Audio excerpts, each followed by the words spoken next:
built off the backs and the subjugation of Black people in this country. And I'd like to use this platform to honor our Black brothers and sisters here tonight.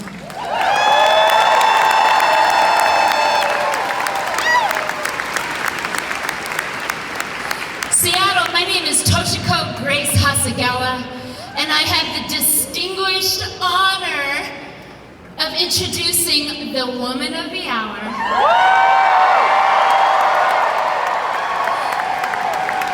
Our candidate for the presidency of the United States of America, Elizabeth Warren.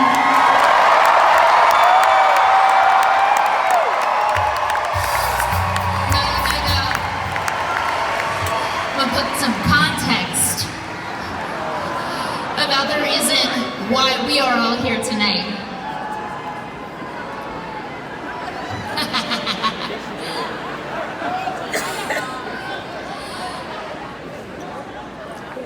Well, I'm a Beacon Hill girl. I was born and raised in Seattle. I'm a fourth generation Japanese American. My father is a Teamster. He had the largest truckers union in the United States, and he taught me that it is solidarity that wins us our victories. My mother, a mental health professional. She's the type of person where you look into her eyes and you are seen by her. And she taught me that there's no greater medicine than compassion, than fundamental human connection. And when I was hungry for mentorship, it was my community who lifted me up and empowered me to lead with the humility of a servant so that I might appear before you here today in a personal capacity, not only as the youngest director in the history of my agency, which is the Washington State Commission on Asian Pacific American Affairs, but consequently, as one of the youngest women of color ever to serve as a member of the governor's cabinet here in Washington State. And we recognize this achievement as a shared achievement because as a woman, as a person of color, any right, any privilege that I enjoy today is the direct result of the sacrifice of somebody who came before. And if we want to continue to have a more representative democracy, then we need to persist. We have to stand up. We have to speak out. And we need to vote in Washington State's presidential primary election for Elizabeth Warren. Because representation matters. And we know you don't get what you don't fight for. Washington State is one of the most diverse states in the Union. Asian Pacific Americans alone come from over 40 different countries around the world. We speak more than 100 languages and 1,000 dialects. We are not a monolith. And Senator Warren knows that we deserve to be seen and we deserve to be heard. We deserve to be served by our government. And that's why she has the plan for the federal disaggregation of data. And she understands that it is exactly our diversity that makes Washington and the United States strong.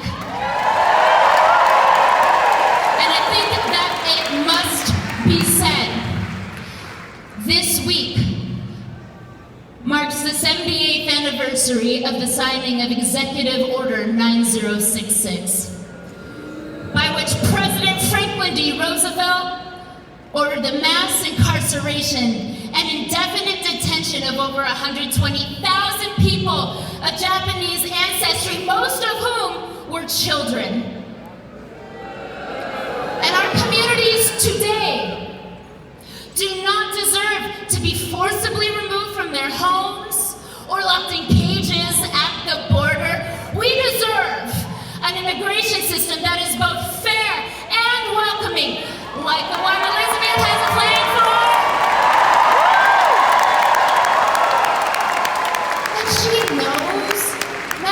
deserve to be forced out of our homes because we can't make rent working 2 jobs, or crushed under stifling student loan debt. And nobody's mama should have to wait months for cancer treatment because they don't have quality access to quality health care.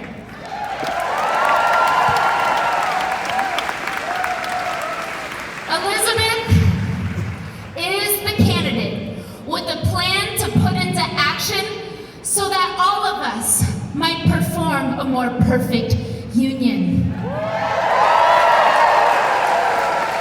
And we, the people,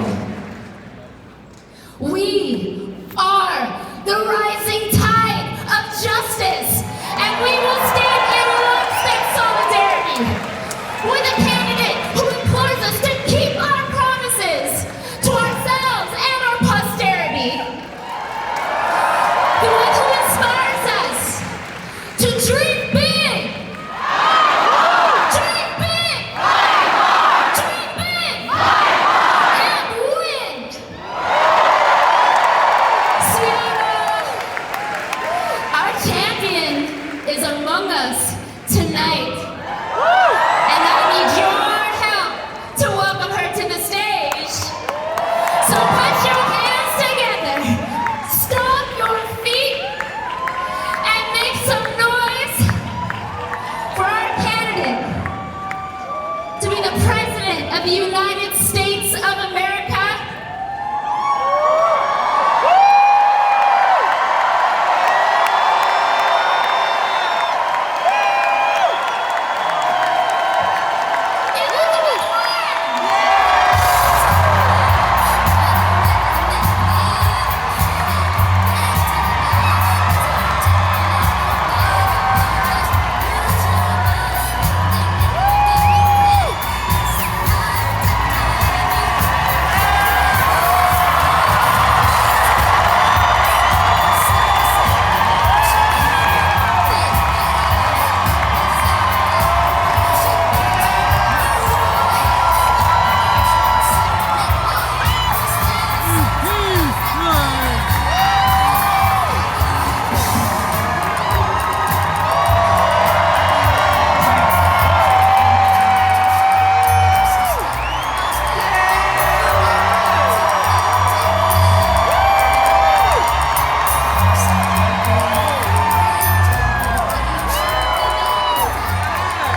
Hello, Seattle!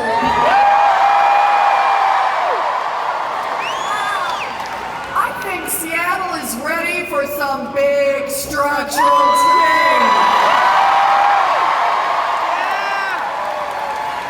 And before we get started, I've got a word tonight for Nevada. Thank you for keeping me in the fight.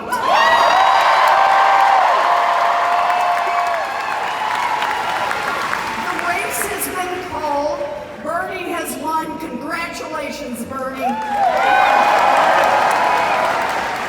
want to tell you something else that's going on. Since Wednesday night,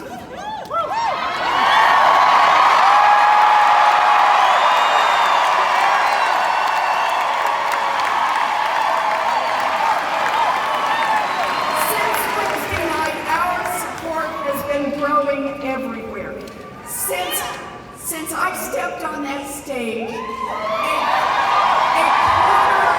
250,000 people have gone to ElizabethWarren.com and pitched in their $25. In 3 days, people have contributed $9 million to this cause.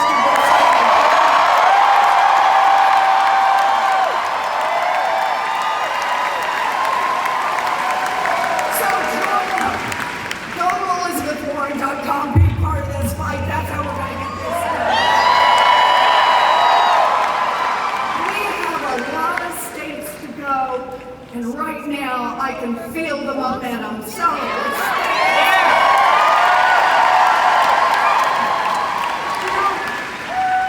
because I'm here in Washington, I want to talk specifically for just a minute at the top about a threat that is coming our way.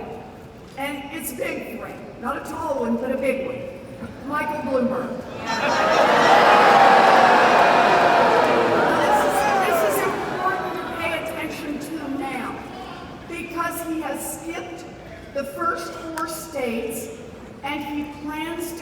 in on Super Tuesday and immediately afterwards here in Washington, drop hundreds of millions of dollars and buy this election. He argues that he is the safest bet to beat Donald Trump. He's not safe, he's just rich. And here's the problem. He's hiding his taxes. He doesn't want you to see them until after the election. Who knows what lurks there? He has a history now of harassing women and discrimination, and he has defended racist policies like redlining and stop and frisk. So let's think about that. Billionaire who hides his taxes, has a bad history with women, and defends racist policies. Let me just put it this way. We're not substituting one arrogant billionaire for another.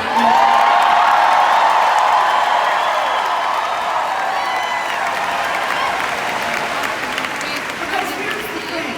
Michael Bloomberg is not the safest candidate. Michael Bloomberg is the riskiest candidate for the Democrats because he cannot win against Donald Trump.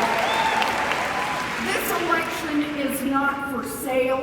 We are going to make this election about democracy, about you.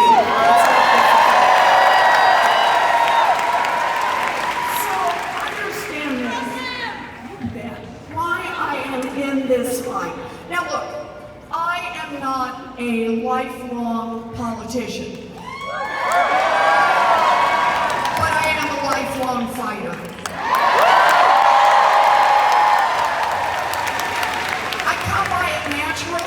I was born and raised in Oklahoma.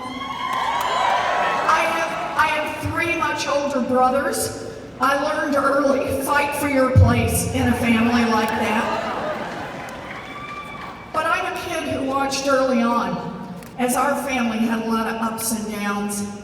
And when my daddy got sick, and we went a long, long time without money coming in, I watched when the family station wagon, we lost it.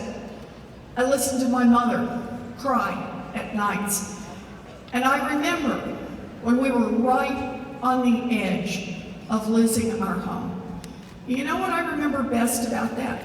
I remember the day I stood in the doorway and watched as my mother paced back and forth. She had her slip on, her stocking feet, best dress laid out on the bed. She was 50 years old, she'd never worked outside the home, and she was terrified.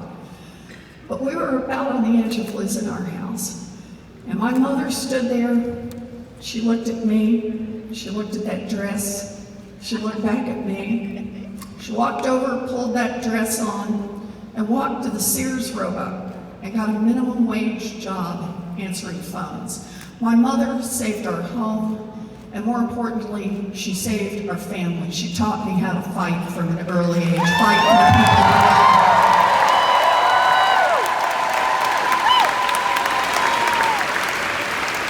And when I wanted to be a school teacher, and my family didn't have the money for a college application, when it looked like there was no chance on earth, I want you to know, I got in there and fought for it. I got to be a special education teacher. I've lived my dream job.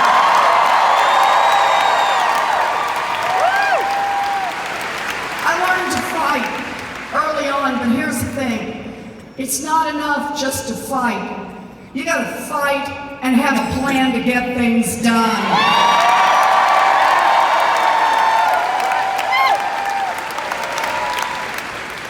When the financial crash hit, you remember the one that Michael Bloomberg blamed on African Americans and Latinos.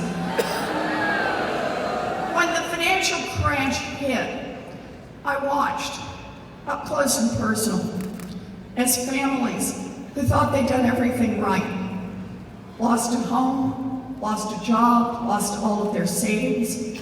I watched people who thought they were solidly middle class suddenly finding out they had nothing, and in fact they were deep in debt, living out of their vans.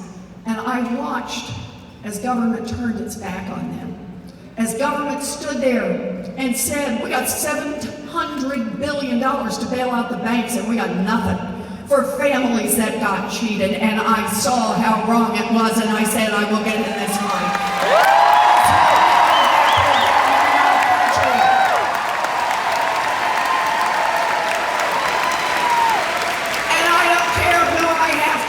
To get there.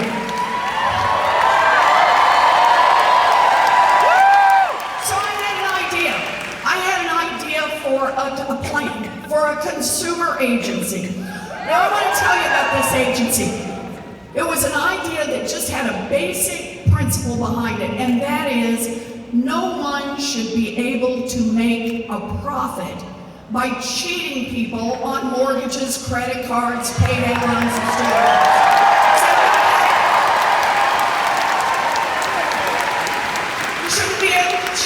Because of the color of their skin. You shouldn't be able to cheat people because they're female. You shouldn't be able to cheat people because they're seniors. You shouldn't be able to cheat people because they're students. It was all about just trying to get a level playing field. And I wanted an agency for that. I said, we could do this. Let's put government on the side of the people. So I wasn't in elected office. No. I went down to Washington, D.C., and basically I knocked on doors. And I talked to anybody who talked to me. I talked to Democrat, Republican, and I pitched them on this idea. After all, our country was in the middle of the worst economic recession since the Great Depression. And here's what they said to me. I got two answers. First answer from almost everybody was, that's a good idea. You could actually make a difference with that. That is structural change. And the second was, don't even try. Don't even try, because you'll be up against big money, you'll be up against Wall Street, you'll be up against all the Republicans, and heck, you're going to be up against half the Democrats. You'll never get it done. I heard that and I thought, all I can hear them say is, fight harder.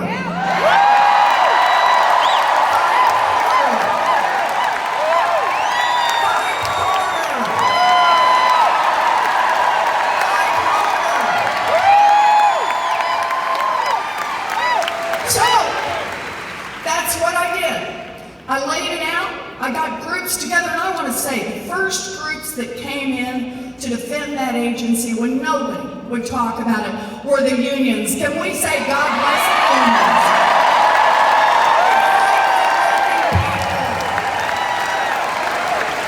The NAACP joined us. The AARP joined us.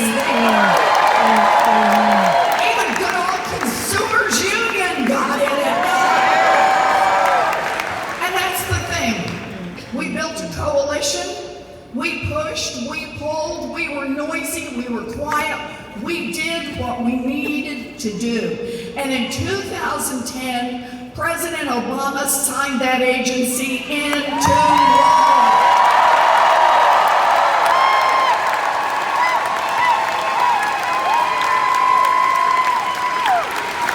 The banks said it would never get done. At one point, they were spending $1 million a day lobbying against them. But here's the thing, just a bunch of people getting organized, having a plan. We beat the banks and we won.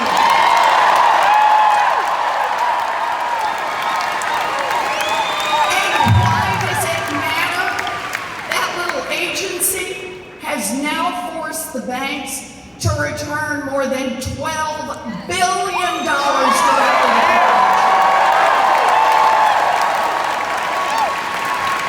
So I learned two lessons from that in Washington.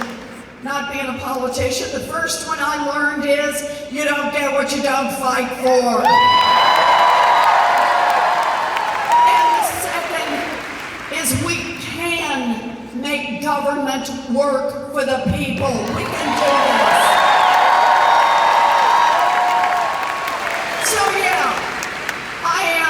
But I am a fighter who gets things done.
support. But the question has to be not just what we fight for, but what is our plan to get it done? There's no magic wand here. This is going to be about hard work, but it's also going to be about having a strategy. And here's the difference. People ask me about differences between Bernie and me. I want to point out one big one. And that is, you want to get something done? Bernie says we're going to keep the filibuster. I say Mitch McConnell is not going to get a veto.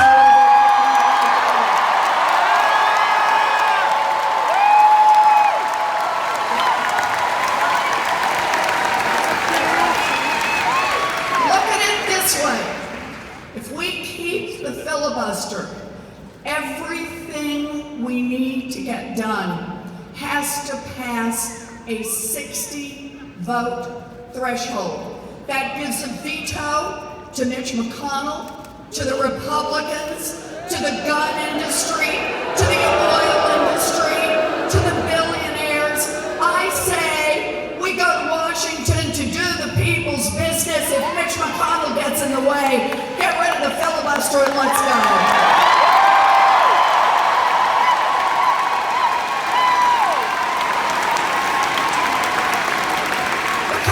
Understand this. I'm not in this fight to talk about change. I am in this fight to make change.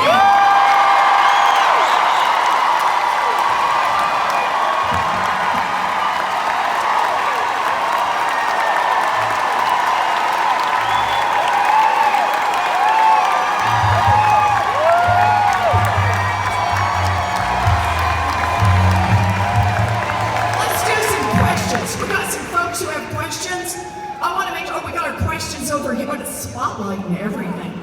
So let's do some questions and then we will get to that all-important selfie line. Hi. So my question is, what is your advice for young women Tell me fighting? your name. First time. May Kramer. Hi, May. May? Yes. It's good to see you, May. So ask me a question. All right, so what is your advice to young women fighting sexism in high school and college communities?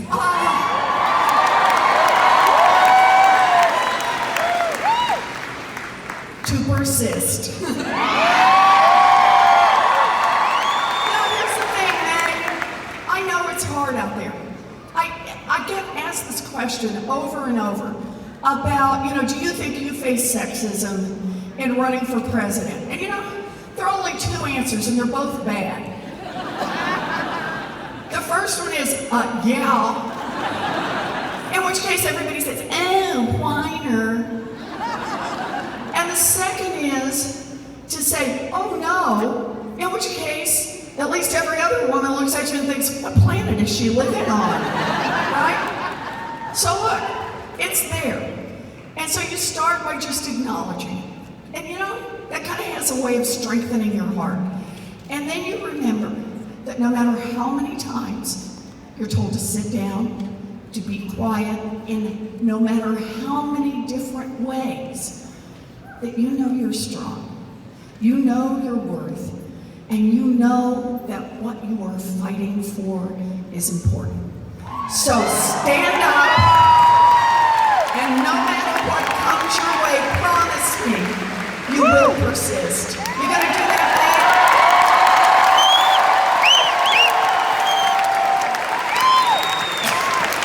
Great. All right. Who we got next? Hi. I'm Rena. Rena? Yeah. Rena, it's good to see Good you. to see you too. So, we've seen a lot of aggression and hate and hostility towards immigrants, especially under the Trump administration. So my question to you is, how are you going to fix the situation at the border and just combat the unwarranted aggression that we've seen from ICE agents towards immigrant families? Okay, that's a great question. Thank you. So let's just start. I always think it's good on these to start with a statement of our values. Immigration does not make this country weaker. Immigration makes this country stronger.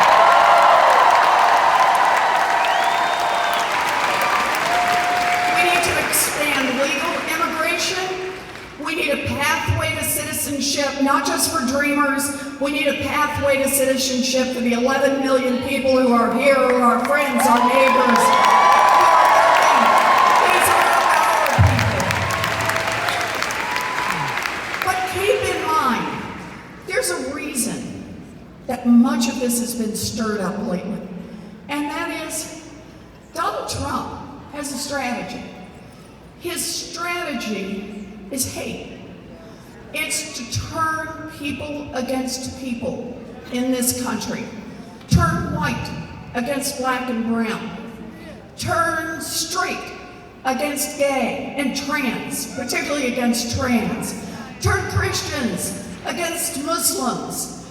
Turn everyone against immigrants. Because what Donald Trump hopes is that if we're spending our time fighting each other, no one will notice that he and his corrupt family and his corrupt buddies are stealing the wealth and dignity of this country.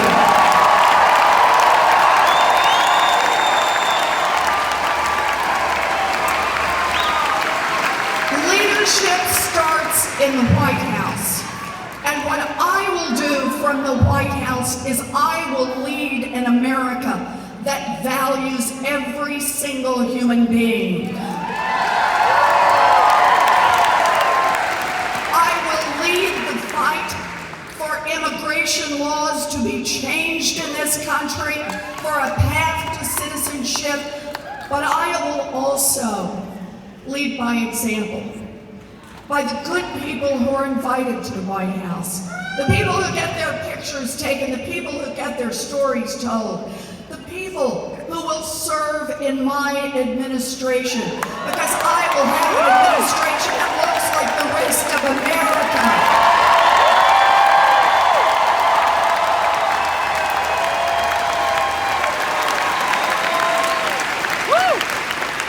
I believe in the worth of every single human being. And as your president, I will lift up the voices of those who have been left behind. I will make us a stronger nation. I will be the president who will be a part of the heart of every human being. That's why we're here.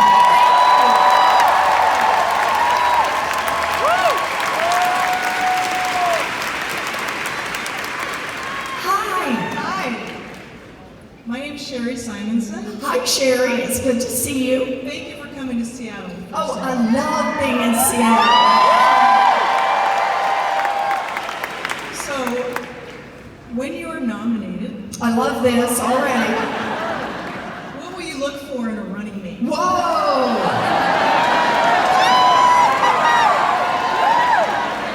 So, I gotta say, there are some really good choices out there. Wow. But, oh, I know. But it would be presumptuous at this moment to talk about it, but what I can do is describe. Is that okay? We're not gonna do names, but I will describe. And that is, I want a partner in this fight. That's it. I'm not looking for political balance or this part of the country or that part of the country. Look, we're in a fight. And this is tough. Look where we are on climate. You know, the thing that scares me the most is every time the scientists go back and collect more data, the problem is worse than we thought it was, and we have less time than we thought we did. We've got to be in these fights all the way. Our children can't put off their pre-K for another 3 or 4 more years. We got to be in the fight to deliver first-rate early childhood education for our babies age 7. The urgency of the moment is upon us. So what I want a vice president who's going to be there, shoulder to shoulder with me, someone who believes and someone who is willing to fight. And while I'm at it, because I think you have a right to see this, I'm not only thinking about vice president, I just want to mention a couple of others. I will have a Secretary of Education who has been a public school teacher.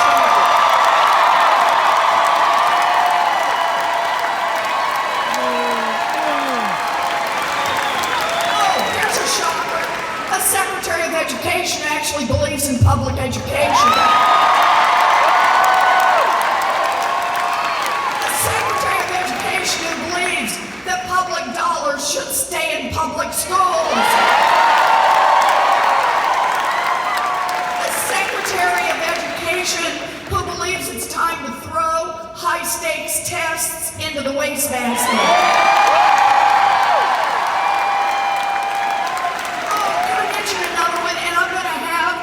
Scary, a head of the Environmental Protection Agency who believes in science.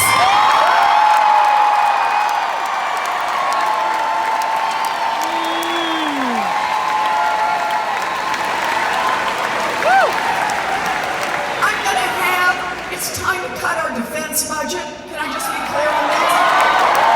I'm going to have a Secretary of Defense who has not spent the last 7 years as a lobbyist for one of the biggest defense contractors. Okay, I'll just mention one more. I can do these all night long. But you're getting the drift here. I'm going to mention one more. And I will have an Attorney General who believes in the rule of law.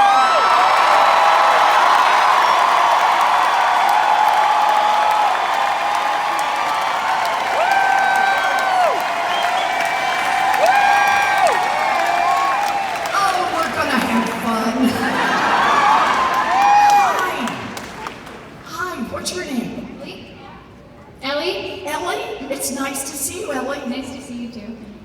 So when I was reading your plan about climate change, I noticed that you want to make the U.S. almost entirely energy efficient, and I was wondering what you want to implement to create the U.S., make the U.S. very energy efficient. Okay, great question. So let's start with this. Climate change threatens every living thing on this planet. We have to acknowledge that up front, and we have to understand the urgency of the moment.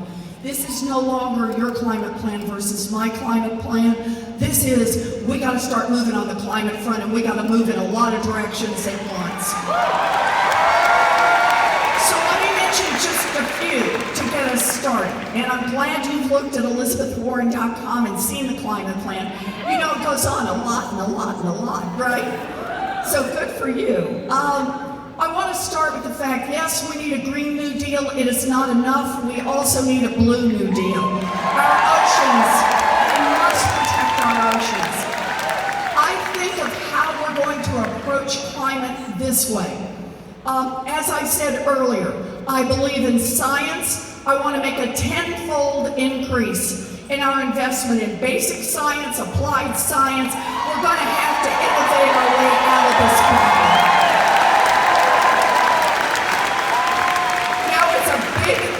Of resources, but here's the good news.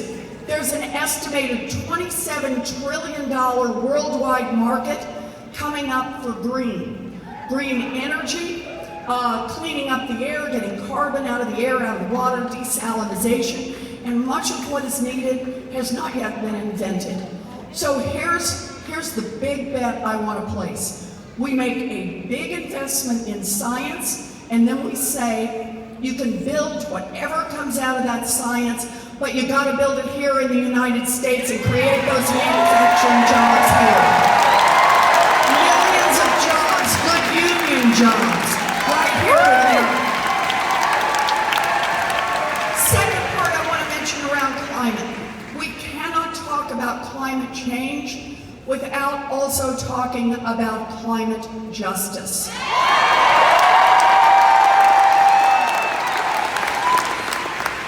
The United States has permitted for decades and decades and decades polluting factories, toxic waste dumps to be located in or near communities of color and tribal nations over and over and over.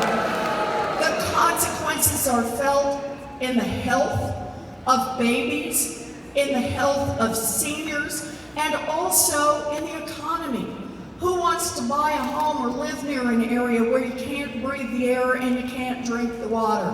So I commit $1 trillion to cleaning up the messes we have made in Black communities and brown communities and Native communities, cleaning up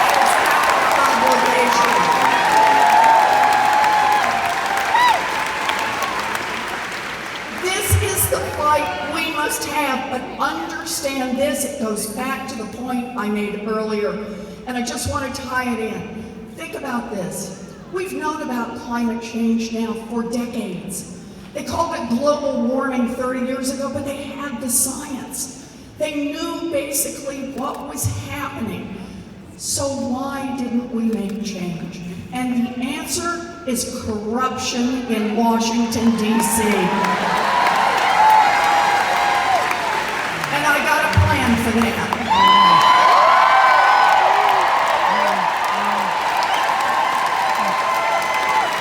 The first plan I want to push through Washington, through Congress, is the anti-corruption plan to undercut the influence of money on our government.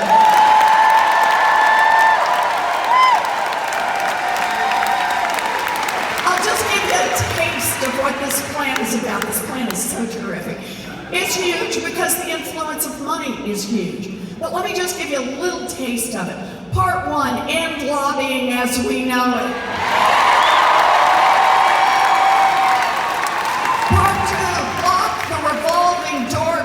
Washington and Wall Street. And part 3, you really want to host some corruption out of Washington? Make every single person who wants to run for federal office put their tax returns online. We want to make real change on climate. We want to fight the existential threat. Then we need to fight the corruption and we need to get rid of the filibuster. That's what it's going to take. Thank you. We got to do this for Ellie. All right. What's that?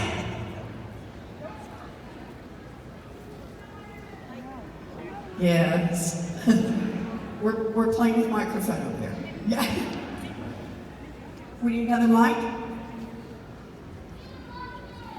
I love you too!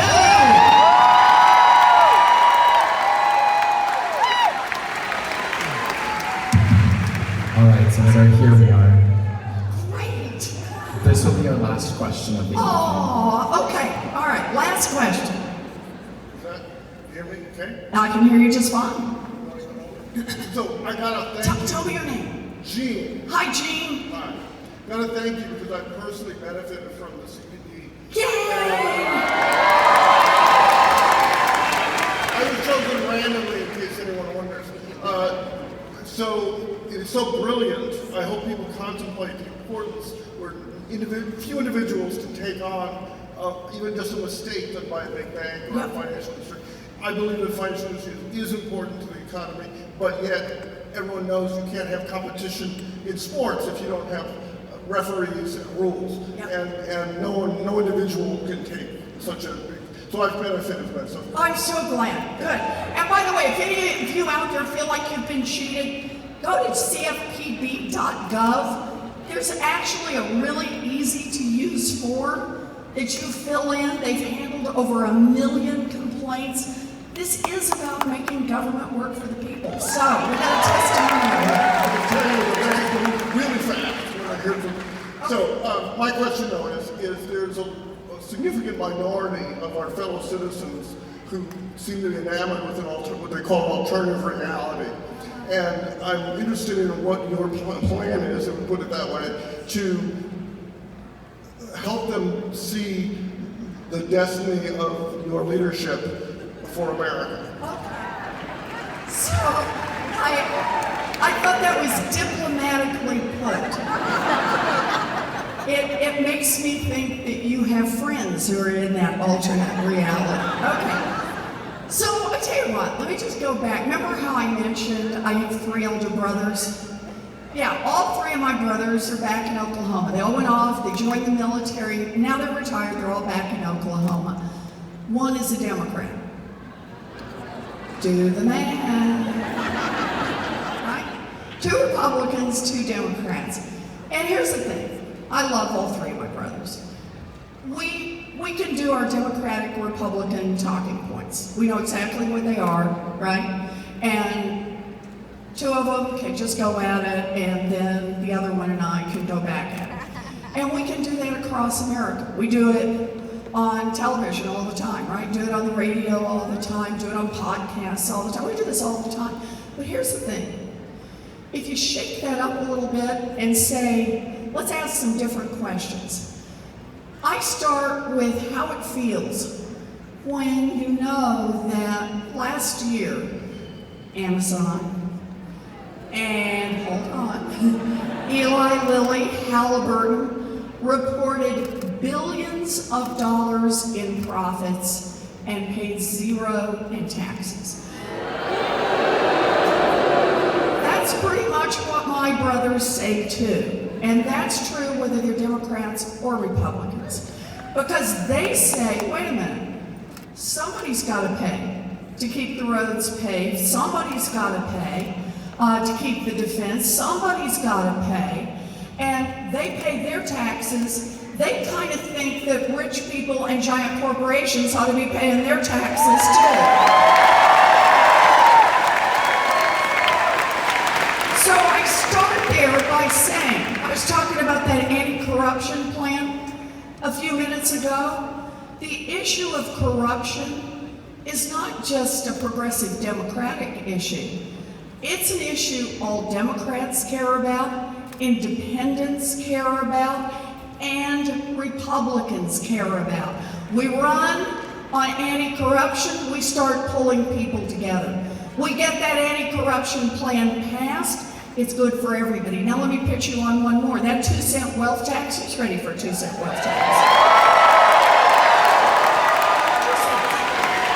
2 cents. But here's the fun part. Democrats like a 2-cent wealth tax, and Republicans, a majority of Republicans like a 2-cent wealth tax, because again, they get it. They're getting the short end of the stick. And here's the deal. We use that 2-cent wealth tax to cancel student loan debt for 43 million Americans.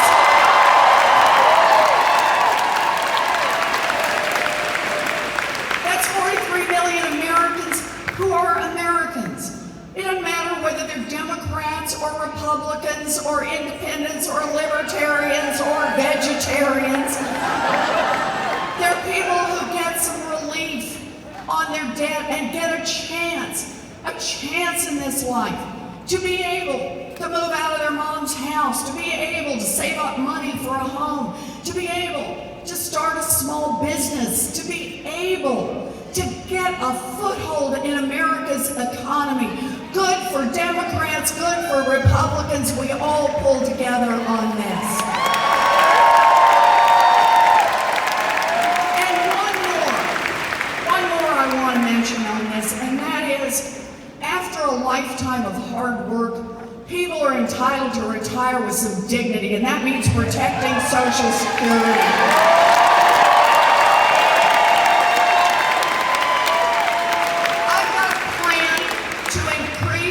Social Security payments and disability payments by $200 a month across the board by only increasing taxes on the top 2% in America. And here's the thing, you know who likes that? Democrats and Republicans. And you know who gets helped by that? Democrats and Republicans. So you ask the question about how you start to pull people together. And here's my thinking on this. We get out there and fight for a government, not left, right, not Republican, Democrat, but whether or not we have a government that just works for a handful of rich people and giant corporations, a handful of folks who can hire armies of lobbyists and lawyers, or whether or not we have a government that works for the rest of us. We make that government work for the rest of us. That's how we start to knit this country together.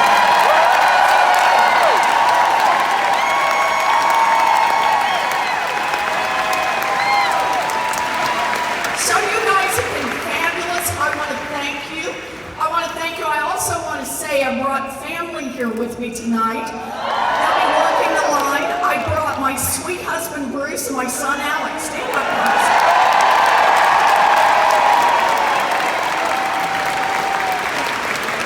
Just so you know, Alex is the guy who's been my tech support since 2nd grade. It's true. true. He now runs his own small business, but he's picked up a new sideline called Support Your Mother when she runs for President of the United States.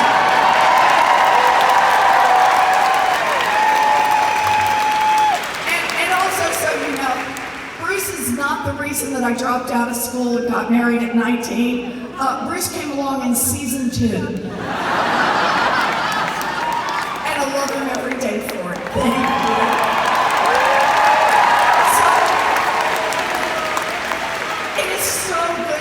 Here with all of you. I just want to say a word. I love you too.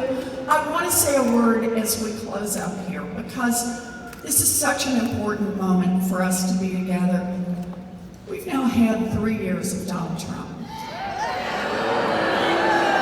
had enough. But it's beyond that. People are scared. People are afraid. They are afraid for their families. They are afraid for their neighbors. They are afraid for children locked in cages down at our borders. They are afraid for children on lockdown in our public schools. They are afraid for women, afraid for people of color, afraid for LGBTQ people, afraid for trans people, all of whose rights will be up for grabs in this United States Supreme Court. They are afraid for our country, and they are afraid for our planet. And the danger is real. Our democracy hangs in the balance. And you have a decision to make. When there is fear, when there is so much at risk, do we back up?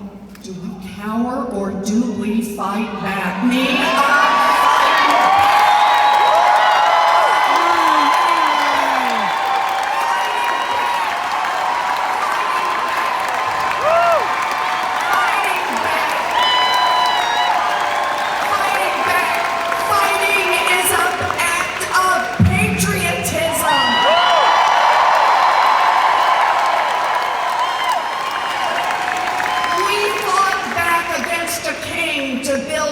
Nation. We fought back against the scourge of slavery to save this union. We fought back against a Great Depression to rebuild our economy. And we fought back against the rise of fascism to protect our democracy. Americans are at their best when we see a problem and we fight back.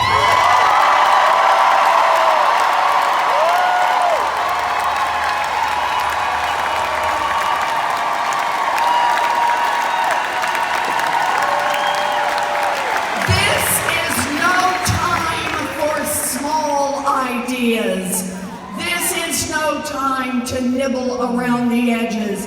This is no time for talk without action. This is time to have a plan and make big structural change.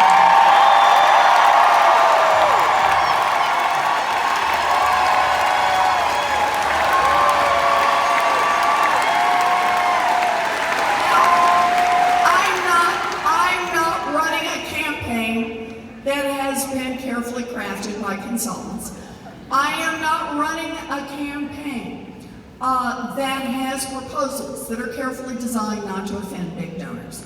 I passed that stop sign a long time ago.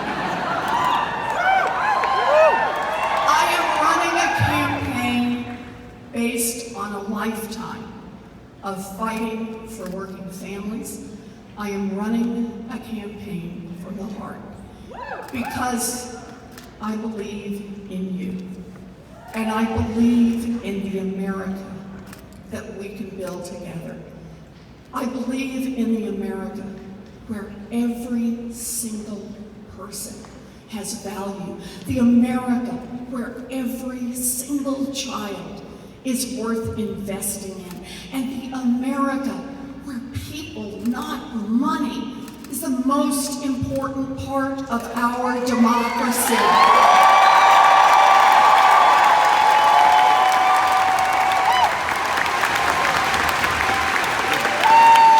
I'm here tonight because I can see that America. I can see it and I believe in it. And if you believe that that America is possible, and if you believe that that America is worth fighting for, then I'm asking you this: get in this fight. Get in this fight.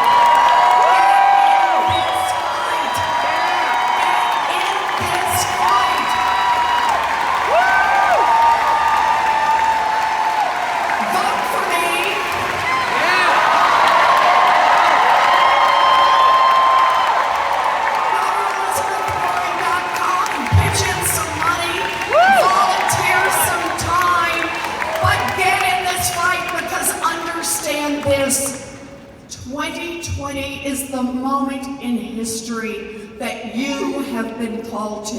The moment in history that will not determine the next 4 years or the next 8 years, but will determine the direction of this country and this earth for generations to come. This moment in history has come to you. This is the moment to choose courage over fear. To choose hope. The moment to dream big, fight hard, and win.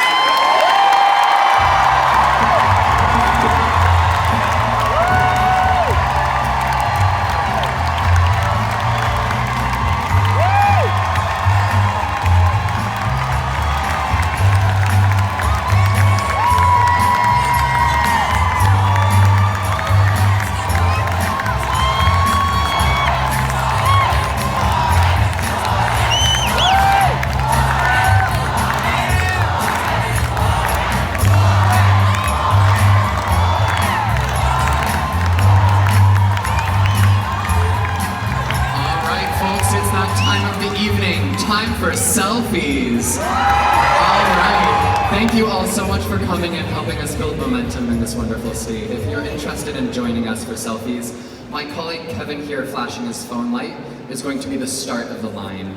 Again, my colleague Kevin here is going to be the start of the line. If you're ready to just dip out, you're more than welcome to dip out.